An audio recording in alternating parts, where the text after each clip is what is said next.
क्या आपने कभी सोचा है कि दिन भर की भाग दौड़ के बाद भी मन थकता क्यों नहीं है, बल्कि और भी अशांत हो जाता है? हम शरीर को तो आराम देते हैं, सोते हैं, बैठते हैं, पर क्या हमने कभी मन को भी बैठाया है? नहीं, क्योंकि हमें ध्यान नहीं सिखाया गया। आज मैं आपको वो बात बताने आया हूं जो गौतम बुद्ध ने सैकड़ों साल पहले सिखाई थी। ध्यान यानी अपने भीतर उतरने की कला। तो आइए उसे कहानी के माध्यम से समझते हैं। कहानी एक बार एक आदमी बुद्ध के पास आया। वो बहुत दुखी था।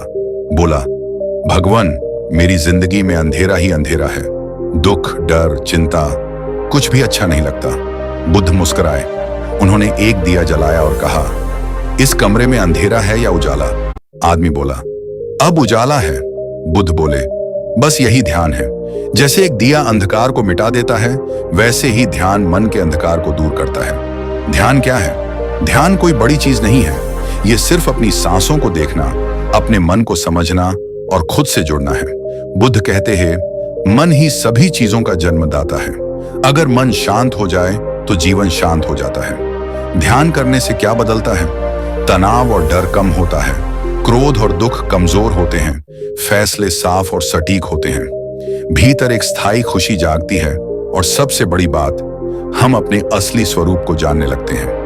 कहानी 2। एक नौजवान रोज बुद्ध से सवाल करता, ध्यान से क्या होगा? क्या इससे मैं अमीर बन जाऊंगा? क्या दुख मिटेंगे? बुद्ध मुस्कुराते लेकिन जवाब नहीं देते। एक दिन उन्होंने युवक को नदी किनारे ले जाकर कहा, इस पानी को देखो। युवक ने देखा, पानी गंदा था, कुछ भी साफ नहीं दिखा। बुद्ध बोले, अब थोड़ी देर इंतजार करो। कुछ मिनट बाद वही पानी शांत हो गया। अब नदी का तल भी साफ दिखने लगा। बुद्ध ने कहा, ध्यान भी यही करता है। जब मन शांत होता है तो सब कुछ साफ दिखने लगता है, जीवन भी, रास्ता भी, खुद की सच्चाई भी। अब सवाल है, ध्यान कैसे करें? बहुत सरल है।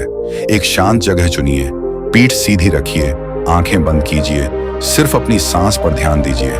विचार आए तो उन्हें रोकिए मत, सिर्फ देखिए और फिर वापस सांस पर लौट आइए। यही प्रक्रिया ध्यान है। शुरू में मुश्किल लगेगा, पर यही अभ्यास आपको बदल देगा। गौतम बुद्ध ने कहते हैं, जो अपने मन को जीत लेता है वो हजारों युद्ध जीतने वाले से भी महान है। आज लोग सब कुछ जीतना चाहते हैं, पैसा, पद, प्रशंसा, लेकिन अगर अपने मन को नहीं जीता तो कुछ भी स्थायी नहीं। ध्यान से न कोई धर्म जुड़ा है, न कोई पंथ। ये तो बस स्वयं से मिलने का मार्ग है। तो आज से शुरुआत कीजिए। हर दिन सिर्फ 10 मिनट खुद के साथ, अपनी सांसों के साथ, अपने भीतर की शांति के साथ ध्यान कीजिए और जीवन को नए रंग में रंग दीजिए। नमो बुद्धाय।